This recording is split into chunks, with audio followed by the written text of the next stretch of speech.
자, 지난 시간에는 무엇을 공부했나요? 높임법의 개념하고 높임법의 종류가 세 가지가 있다는 걸 배웠죠. 이렇게 상대 높임법, 주체 높임법, 객체 높임법 등을 공부를 했습니다. 상대 높임법은 말하는 이가 듣는 이를 낮추는, 그 다음에 주체 높임법은 행위를 하는 주체를 높이는 법.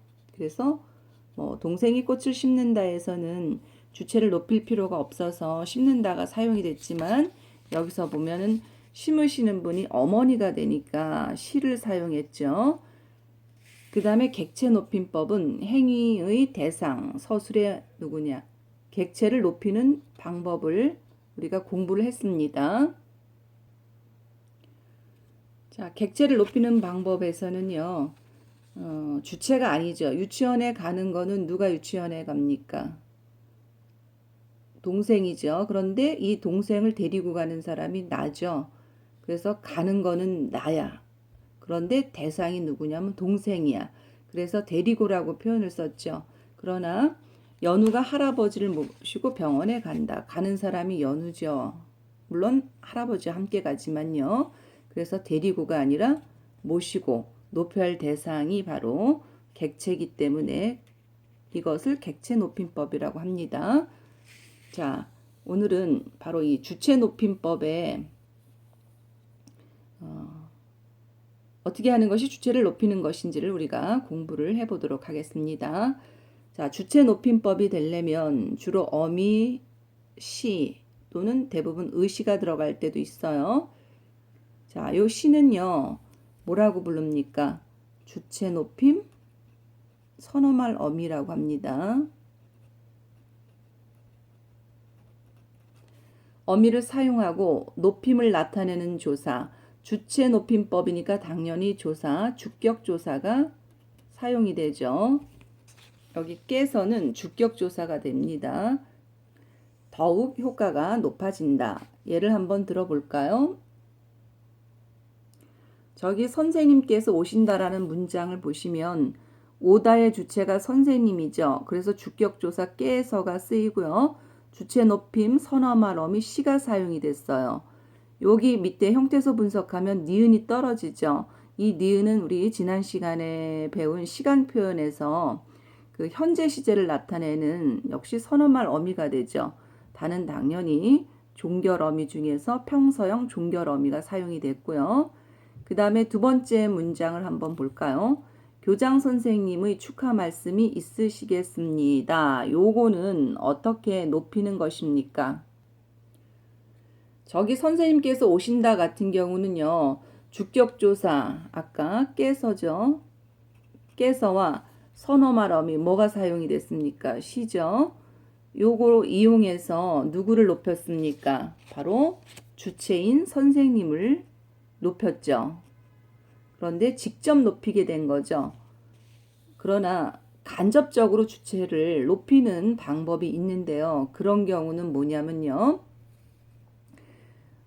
주체를 높여야 될 대상의 신체나 소유나 생각이나 상황 등을 높임으로써 바로 주체를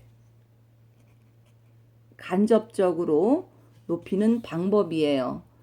바로 이 선생님께서 할 때하고 교장 선생님의 축하 말씀이 있으시겠습니다. 자, 이따의 주체는 사실은 정확히 이야기하면 말씀이죠.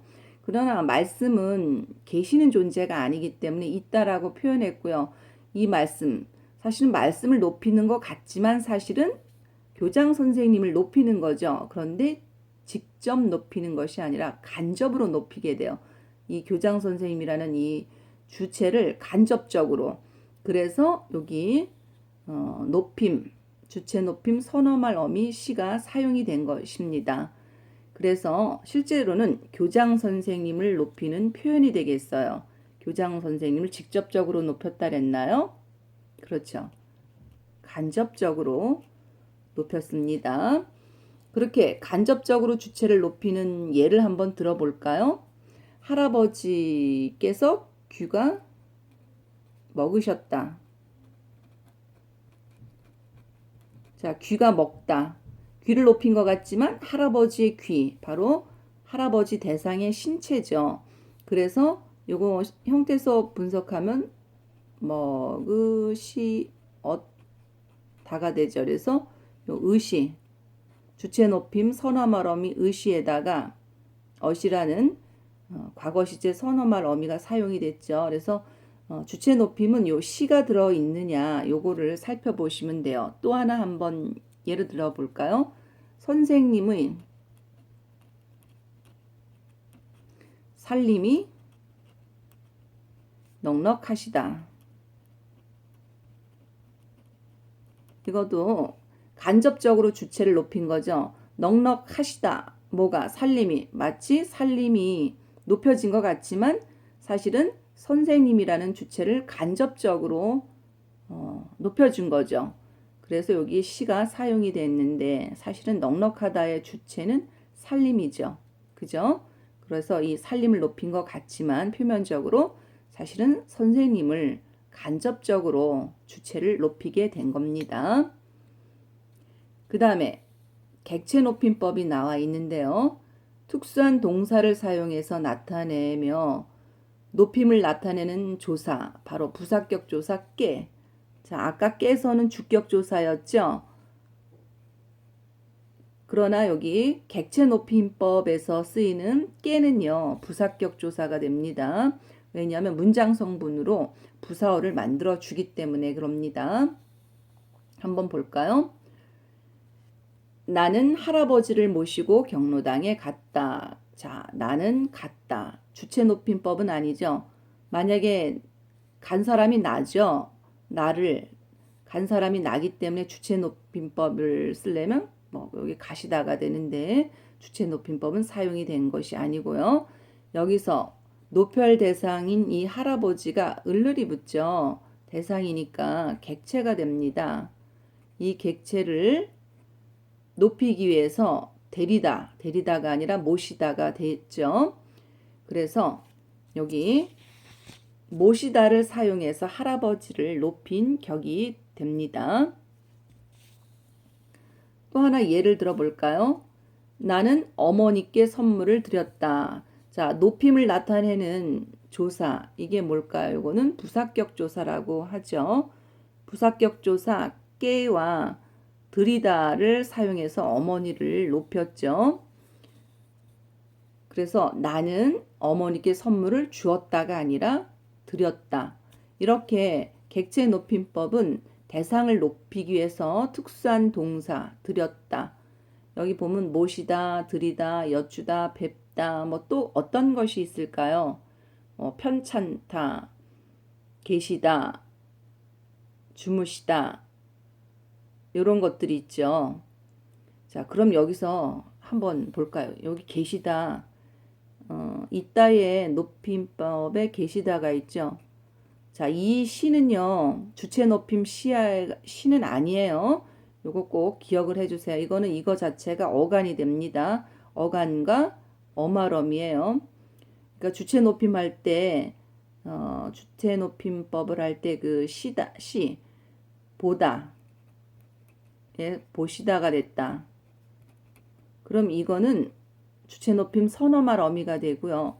계시다의 시는요, 주체 높임 선어말 어미가 아니라 계시다 자체가 어간이 됩니다. 이거는 개하고 시로 나누면 게다가 아니죠. 계시가 어간입니다. 중심된 의미가 계시에 있죠. 그래서 이게 어간이 된다는 거 주의해 주세요. 주무시다도 마찬가지죠. 주무에다가 시, 선어말 어미가 사용된 거 아니죠. 주무시다도 주무시까지가 어간이고 다가 어말 어미가 돼요. 그래서 주체 높임법의 시는 어간과 어말 어미 사이에 쓰이는 것이고요. 여기서처럼 떼지 못하고 하나의 형태소로 잡혀 있는 거, 요거를 구별을 해 주시기 바랍니다.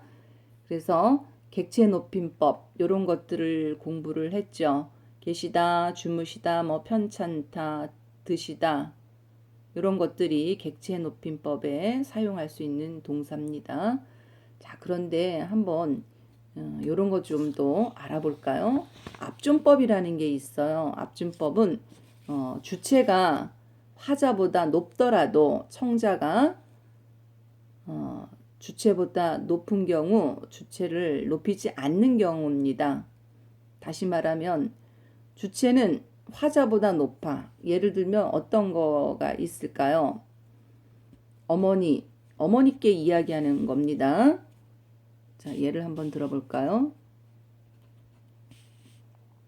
어머니, 제 선배가 어떻게 할까요? 오셨어요가 될까요? 왔어요가 될까요? 그렇죠. 왔어요가 되죠. 자, 이 청자, 듣는 사람이죠. 자, 주체는 온 사람은 선배야. 나의 선배니까 화자, 말하는 사람보다 주체가 사실은 높아. 그렇지만 어머니보다는 이 선배가 낫죠. 그래서 왔어요라는 표현을 씁니다. 이런 말은 또 이런 게 있죠. 할아버지, 아버지가 지금 왔습니다. 자, 여기 보면 아버지는 사실은 말하는 나보다 아버지는 높아요. 그렇지만 할아버지에 비해서는 아버지가 낮죠. 그래서 아버지를 높이지 않는 거. 이걸 바로 압존법이라고 합니다. 그래서 압존법도 기억을 해주세요. 주체가 화자보다 높더라도 청자가 주체보다 높은 경우 주체를 높이지 않는 것. 이것이 압존법이 되겠습니다. 그래서 오늘은 주체 높임법하고 객체 높임법을 공부해 봤습니다. 이상입니다.